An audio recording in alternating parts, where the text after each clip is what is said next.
March 7 ഈ തീയതിയിൽ തിരുസഭ അനുസ്മരിക്കുന്ന വിശുദ്ധ പെർപ്പത്തുവായും ഫെലിച്ചിത്തായും, വിശുദ്ധ ആൻഡ്രൂ, വിശുദ്ധ ഡേഫർ, വിശുദ്ധ ഡ്രൗസീനുസ്, വിശുദ്ധ എസ്റ്റർ വൈൻ, വിശുദ്ധ എനോഡോക്ക്, സാധുവായ വിശുദ്ധ പോൾ. വിശുദ്ധ പെർപ്പത്തുവായും ഫെലിച്ചിത്തായും 203 കാലഘട്ടത്തിലാണ് വിശുദ്ധ പെർപ്പത്തുവായും ഫെലിച്ചിത്തായും ജീവിച്ചിരുന്നത്. വിശുദ്ധ അഗസ്തീനോസ് തൻ്റെ കൃതികളിൽ വളരെ പ്രകീർത്തിച്ചിട്ടുള്ളവരാണ് വിശുദ്ധ പെർപ്പത്തുവായും ഫെലിച്ചിത്തായും. സെവറൂസ് ചക്രവർത്തി 202 ഭീകരമായ മതമർദ്ദനം ആരംഭിച്ചു. പിറ്റേ വർഷം മർദ്ദനം ആഫ്രിക്കയിലും വ്യാപിപ്പിച്ചു.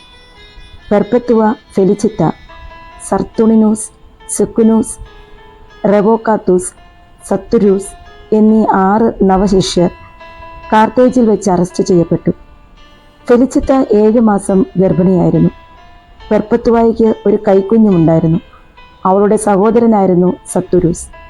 22 വയസ്സുള്ള പെർപ്പത്തുവ ഒരു കുലീന വിജാതീയ കുടുംബത്തിലാണ് വിവാഹിതയായിരുന്നത്.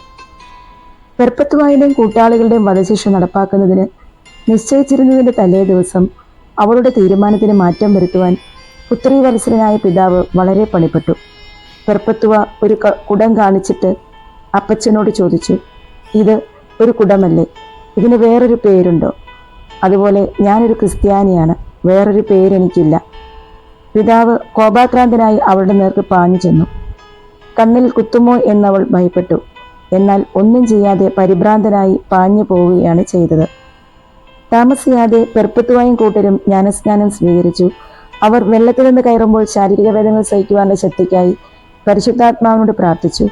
ഗർഭിണികളെ വധിക്കാൻ പാടില്ലെന്ന റോമൻ നിയമമുണ്ടായിരുന്നതുകൊണ്ട് ഫെലിച്ചിത്ത പ്രസവിക്കുന്നതുവരെ എല്ലാവരെയും ഒരു ജയിലിൽ അടച്ചു. സെക്കുനസ് ജയിലിൽ വെച്ച് മരിച്ചു. വിചാരണ ദിവസം പെർപ്പത്തുവായുടെ പിതാവ് അവളെ സമീപിച്ചു പറഞ്ഞു, "മകളെ, എൻ്റെ നരച്ച തലയോട് കൃപ കാണിക്കുക. നിന്റെ പിതാവെന്ന് ഇന്ന് ഞാൻ വിളിക്കപ്പെടുന്നുവെങ്കിൽ, നിന്നെ ഞാൻ ഇതുവരെ വളർത്തിയെങ്കിൽ, എനിക്ക് നിന്നോടുള്ള അതിരറ്റ സ്നേഹം പരിഗണിക്കുമെങ്കിൽ, എന്നെ മനുഷ്യരുടെ നിന്ദാപാത്രമാക്കരുതേ. നിന്റെ അമ്മയോടും അമ്മായിമാരോടും അനുകമ്പ പ്രദർശിപ്പിക്കുക." അനന്തരം പിതാവ് അവളുടെ കരങ്ങൾ ചുംബിച്ചു, അവളുടെ പാദങ്ങളിൽ വീണു. "ഖേദിക്കേണ്ട അപ്പച്ച, ദൈവം തിരുമനസ്സാകാതെ യാതൊന്നും സംഭവിക്കുകയില്ല," അവൾ പിതാവിനോട് പറഞ്ഞു. വിചാരണയ്ക്ക് ശേഷം അവശേഷിച്ച 5 പേരെയും വന്യമൃഗങ്ങൾക്ക് ഇട്ടുകൊടുക്കുവാൻ കൽപ്പനയുണ്ടായി. വെകിളി പിടിച്ച ഒരു പശു പെർപ്പത്തുവായെ കുത്തിമറിച്ചിട്ട് അവളുടെ ദേഹത്ത് കയറി നിന്നു. അങ്ങനെ വന്യമൃഗങ്ങളുടെ ആക്രമണത്താൽ 5 പേരും രക്തസാക്ഷി മകുടം നേടി. നമുക്ക് ഇന്നേ ദിവസം ഇങ്ങനെ ചിന്തിക്കാം. വിശുദ്ധ അഗസ്തീനോസ് ഹിപ്പോയിൽ പെർപ്പത്തുവ, ഫെലിച്ചിത്ത എന്നീ 2 രക്തസാക്ഷികളുടെ തിരുനാൾ ആഡംബരപൂർവ്വം കൊണ്ടാടുമായിരുന്നു.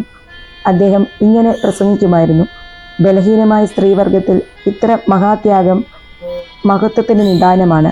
ആകയാൽ സഹനത്തിൽ നിന്ന് പലായനം ചെയ്യാതിരിക്കുവേൻ."